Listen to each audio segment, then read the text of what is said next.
Praise the lord. యేసుక్రీస్తు యొక్క ప్రశస్తమైన నామమున మీ అందరికీ నా శుభాభివందనములు.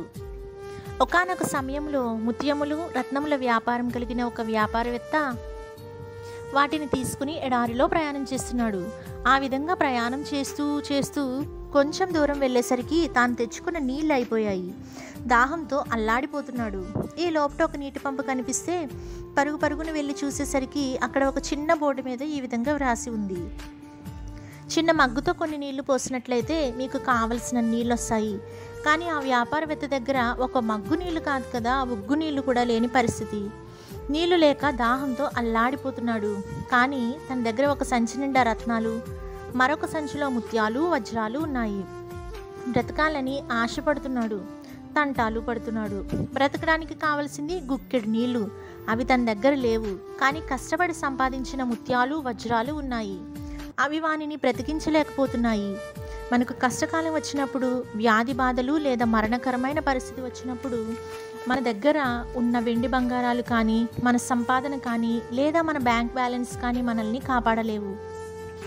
ప్రతి మనిషి జీవానికి అధిపతి అయిన ఒక్క ప్రభువైన యేసుక్రీస్తు మాత్రమే మనల్ని కాపాడగలడు.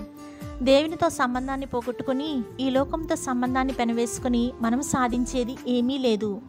ఓ భక్తుని ప్రార్థన: పేదరికమునైనను ఐశ్వర్యమునైనను నాకు దయచేయకము, తగినంత ఆహారం నాకు అనుగ్రహింపుము. ఎక్కువైన ఎడల నేను కడుపు నిండిన వాడనై నిన్ను విసర్జించి యెహోవా ఎవడని అందునేమో, లేక బీదనై దొంగిలి నా దేవుని నామమును దూషింతునేమో అని సామెతలు గ్రంథము 30వ అధ్యాయము 8-9 వచనాల్లో మనం గమనించగలము. మనిషికి కావలసినవి ప్రేమ, సంతోషము, సమాధానము, దీర్ఘశాంతము, దయాళుత్వము, మంచితనము, విశ్వాసము, సాత్వికము, ఆశానిగ్రహము అని గలతీలకు రాసిన పత్రిక 5వ అధ్యాయము 22వ వచనంలో మనం గమనించవచ్చు. ఇవి డబ్బుతో కొనలేము. కేవలం దేవుని ఆత్మతో మనం పెనవేసుకున్నప్పుడు మనలో కనిపించే అద్భుతమైన ఆత్మఫలములు. ఈ లక్షణాలే మనలను ఈ భూమి మీద విలువైన జీవితం జీవించడానికి దోహదపడుతున్నాయి. వీటిని కాదనుకుని లోకాన్ని, లోక స్నేహాన్ని కోరుకుంటే ఆ ధనవంతునిలా జీవితం ముగిసిపోవలసిందే. అయ్యా, ఐశ్వర్యం నాకు దయచేయకము అని ఆ భక్తుడు ప్రార్థిస్తున్నాడు. ఇది నిజముగా అద్భుతమైన ప్రార్థన. మీరెప్పుడైనా ఇటువంటి ప్రార్థన చేశారా? మనం డబ్బు కలిగి ఉండడం తప్పు కాదు, కానీ డబ్బు మనల్ని కలిగి ఉండడం తప్పు.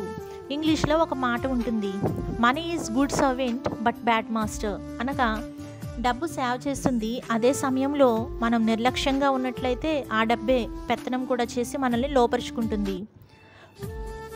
కావున ఈరోజు మనమందరము ఆ ప్రార్థన తప్పక చేయాలి. ప్రభువా, పేదరికాన్ని ఇవ్వద్దు. ఆ కడుపు మంట తట్టుకోలేక దొంగతనం చేసి నీ నామానికి అవమానం తెస్తానేమో. ఐశ్వర్యవంతుడును చేయవద్దు. కడుపు నుండి నీవు ఎవరు అని విరవీగుతానేమో.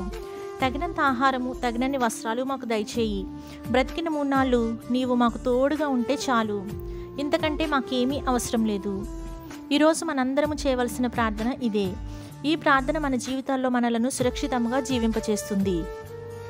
మరియు కోరదగినదిగాను చూడముచ్చటి అయినదిగాను నాకు కనబడినది ఏదనగా, దేవుడు తనకు నియమించిన ఆయుష్కాల దినములన్నీ ఒకడు అన్నపానములు పుచ్చుకొనుచు తన కష్టార్జితమంతటి వలన క్షేమముగా బ్రతుకుచుంటుటయే.